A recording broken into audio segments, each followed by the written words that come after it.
புவனங்கள் படைத்தவனை, ஏழு புவனங்கள் படைத்தவனை கையில் ஏந்தி சீராட்டி பாலூட்டி தாலாட்ட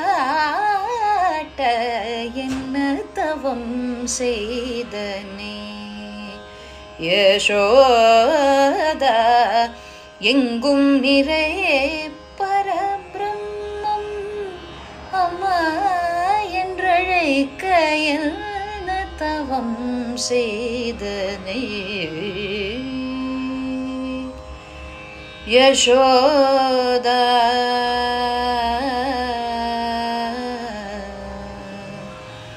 யசோதா.